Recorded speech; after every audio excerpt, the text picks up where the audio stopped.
get started here in a minute.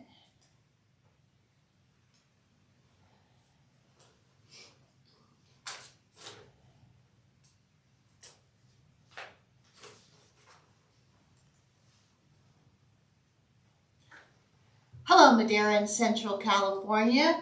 I am your guest host today, Corrie Valdez, and you're listening to the Madera Tribune podcast. Today's guest is going to be one of first of 4 series, all dedicated to the closure of Madera Community Hospital. First, let me say that this podcast will be available on video on YouTube on our channel at Trib TV, along with our Facebook, Twitter, and Instagram pages. We invite you to check it out. And of course, Spotify. My guest today is Miss Anna daSilva, who with her husband Lee, founded Lee's Concrete of Madera. Anna has also served on the Board of Trustees at Madera Community Hospital from 1971 to 2021. No, 1971 was when the hospital opened. I went on the foundation board in 1981. Okay. She was a policymaker and a financial supporter. When you hear the name Anna daSilva, you think of Madera Community Hospital. Anna, thank you so much for being here today. Thank you for having me. I'm so looking forward to having a conversation with you. Madera Community Hospital is very dear to you. You're synonymous with that hospital, in my opinion. So I'm going to let you talk. Every story has a beginning, a middle, and an end. Anna's here today to talk about the beginning of the hospital because she was there. Anna, can you talk to us about how Madera Community Hospital came to be? And prior to that, there was Dearborn, a sanitarium. So I'm just going to let you tell your story about the hospital. Okay, thank you very much for having me. And I'm very happy to give as much information as I can. This goes back in 1964. And when Darwin Sheblet of Sheblet Chevrolet and Elmer Rao that had Madera Lumber, and Dr. Daggett and Dr. Bick had a conversation discussing the need for a new hospital in Madera because about 1965, Medicare would be available and they didn't think either hospitals would meet the standards of Medicare. And about that same time, the State Department of Public Health considered both the Dearborn and the county hospital non-conforming and probably would not pass Medicare. And they thought that the hospitals were inadequate for Madera. And about that same time, they gave us numbers that the population, 2,600 patients to 1 had physician care in Madera. And in the Bay Area, it was 600 to 1. And that's kind of what our records show that was going on at that time. And before 1964, Madera had the 3rd hospital, the Madera Sanitarium. And in 1917, that house was built. It was a 2-story house on the corner of West Yosemite and I Street. And Dr. Ransom bought it in 1917, was when it was built. And then he bought it in 1930 and converted it to a hospital in 1935. And both my boys were born there. And the labor and delivery room and the surgery room was upstairs. And you had to find another person to help your husband, the doctor, and the nurse to carry you downstairs to the beds. And at that time, in 1936, Dr. Dearborn opened the Dearborn Hospital with 10 beds. So I don't even know when the county hospital was opened, but it was open and going at that time. And the county had 80 beds. So when it closed, so then at that time also, the Madera population was only 16,000 to 18,000 people. And today, you know, we've got 60,000 or more without a hospital. Right. And in 1966, the Hospital Development Committee was formed with about 20 of the leading citizens of Madera. And we had a lot of individually owned businesses up and down West Yosemite Avenue. They were all privately owned. And at that time, Caesar Perini was the manager of the Bank of America, and he was very strongly in favor of helping with a new hospital. Val Pinion was a pharmacist in Macomber and Pinion on the corner of Yosemite and D Street, and a lot more of the citizens of the old times. Cornelius Noble, who owned Noble Meat Company, Sherman Thomas. So they all got together. They worked very strongly to find a location, first of all, of where to put this hospital. And Dr. Daggett and Darwin Shiblet flew over Madera, and they located the 40 acres where the hospital is situated on now, and decided that would be a great place if they could make arrangements to purchase it. So they bought it for $60,000 in 1969. So that started it, and an architect was hired, and planning started, and it was determined at that time to cost about $5.2 million.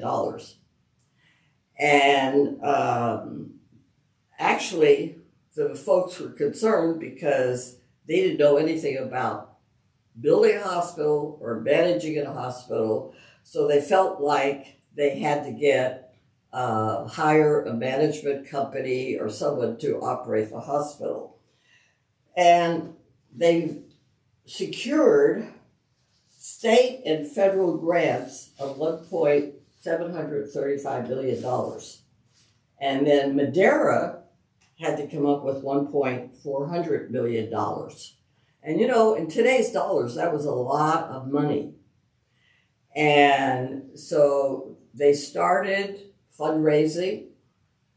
And obviously, as I recall, it went on for a couple of years. They had a deadline they had to meet. And the amazing thing was they were short $50,000. And Georgia Baker came up with the idea that we should sell each room for $3,000, and whoever donates the $3,000 would have their name put on the door. And if you purchase the lobby or the emergency room or the gift shop, it costs more. But the patient rooms were $3,000, and that's how they raised the rest of the funds. And then at the same time, Mrs. Ruth Pinion, Val Pinion's wife, formed the League of Volunteers. And she personally called over 200 women in this town. And by God, she signed up 270 members. Amazing. And 197 of them became active members. And that's how the League of Volunteers was formed. And so then they hired the California, Nevada Methodist Homes to oversee building and the management of the hospital. And then the hospital was opened. Well, they had an open house on September the 26th, 1971, which was the Sunday, and they had approximately 3,000 visitors tour the hospital. Now that was quite a group at that time. And I'm amazed at what the community did at that time to recognize the fact that this town needed a good hospital. And the plans were to open the hospital with 78 beds, which would be just about the same as what we gave up. And but they would be all brand new, very, very nice rooms with the latest equipment. And then they built the hospital to where in a short while they could expand it to 106 beds. And when needed, they could also then have a final expansion to 250 beds, which didn't happen. When the hospital closed, there was 106 beds. So that's kind of the history of how it got started. Okay. And then in 1978, they formed the foundation, the Madera Community Hospital Foundation, to raise funds to purchase equipment for the hospital. And that's kind of the background of how the hospital was started. How long were you on the foundation?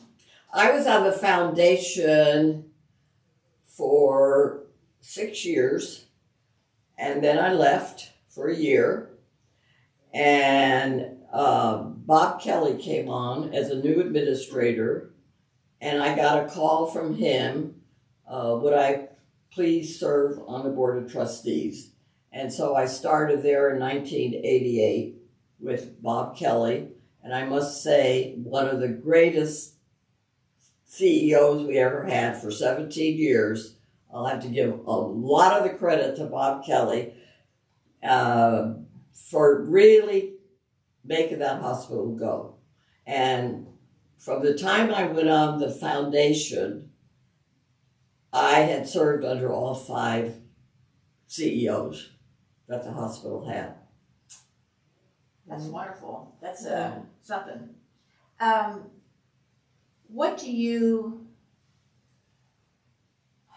So the hospital had 106 beds at the closure, and then I had a 10-bed ICU. It had ICU. During this period of time, when I was on the board,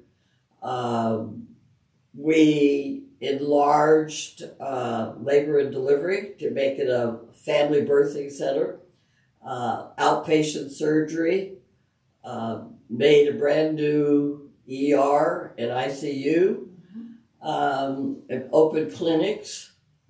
And, we always have had, I'm telling you, an outstanding board of leading business people in this community and county.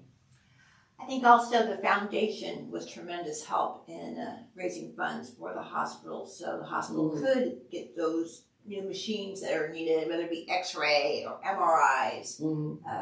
There was a lot of advancements done in the last 50 years compared to opening to closing. What do you wish to see? What do you hope for Madera? Well, I definitely, number one, would like to see a lot more support from the community, from the city council, from the board of supervisors, that a hospital is a vital need in every community. And I feel very strongly that the 3 most important needs in a community that people live here, come here for, is security of the community, education, and healthcare.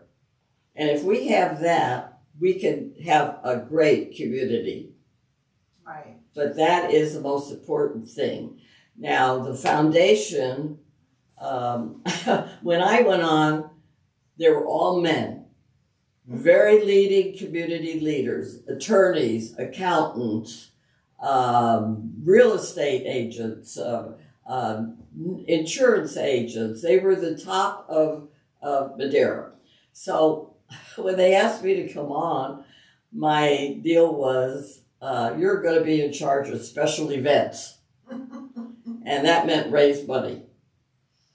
So I'll never forget the first thing that we as a foundation observed was a doctor, radiologist, came from Valley Medical, and he is showing us, now you have to remember this was in 1981, 82, about then, an ultrasound machine, which, I mean, we had never seen such a thing as an ultrasound machine.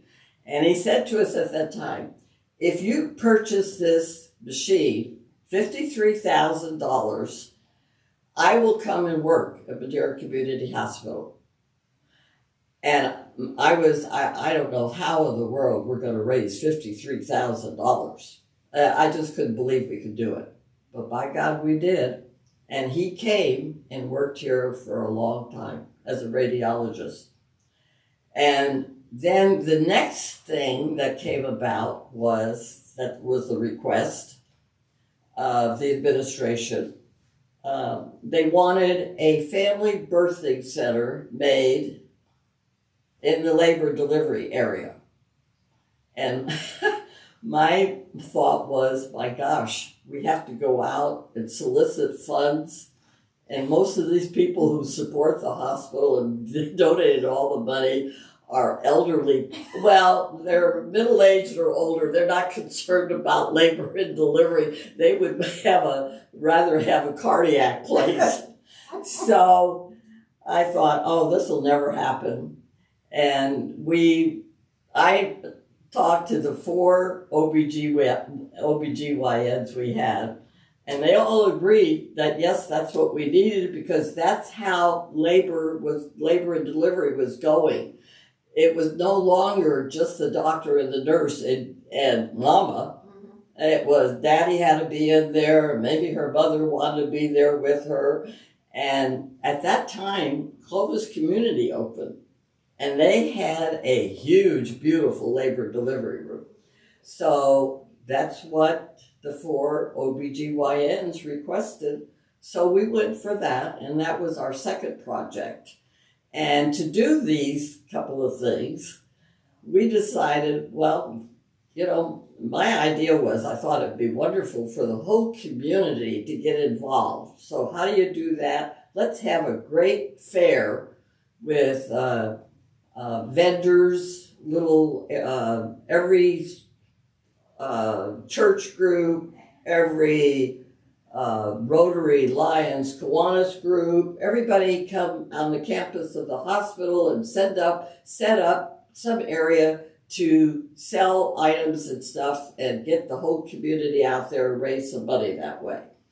Well, I went around and I talked to all the service clubs, and of course every one of them had a project of their own. Lions had Town and Country Club. They all had a project. The churches were in the same thing. They were trying to raise funds for their own churches. So that didn't get off the ground. So Georgia Baker says, why don't we have a dinner dance? She said, we tried, and we were going to have it in a local restaurant. And we were going to charge $50, and we only sold 4 tickets, so we couldn't do it. So the foundation group of ladies got together, we decided we'd have a dinner dance. And at that time, Vern and Doreen Chatoyan was on the board of the volunteers and good friends of ours. And being that Vern and I were both Armenians, we said, well, let's do an Armenian shish kebab dinner. We'll cook it all. So we had no idea how to send out an invitation. We didn't have a mailing list. We didn't have anything. So we went through the telephone directory and wrote out every name that we were familiar with and sent out, we thought, a fundraising deal, but a lot of the people thought it was an invitation.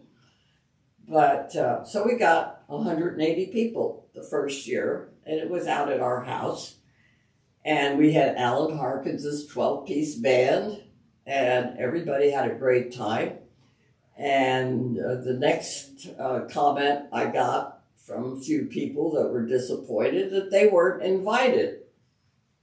So the following year we did it. We sent out the invitation. You and your friends are cordially invited to join us. So we did the same thing for 3 years with Alan Harkins' 12-piece band, and got it up to 220 people that came and enjoyed the evening.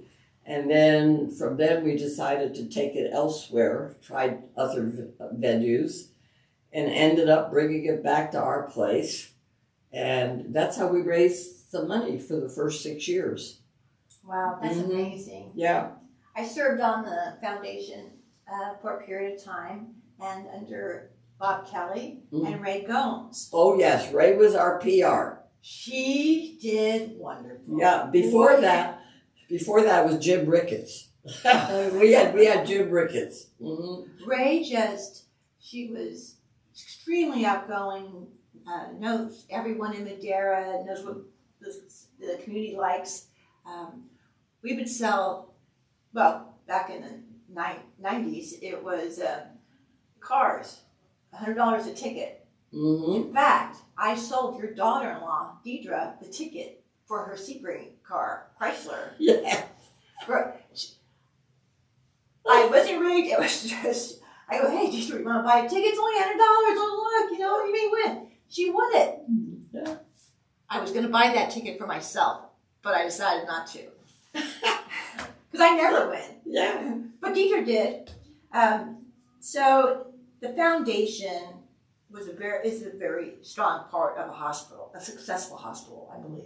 Because it takes a group of people to think out of the box. What can we do to bring more people into this and to get more involved, especially the young people, the millennials and stuff, to get them involved?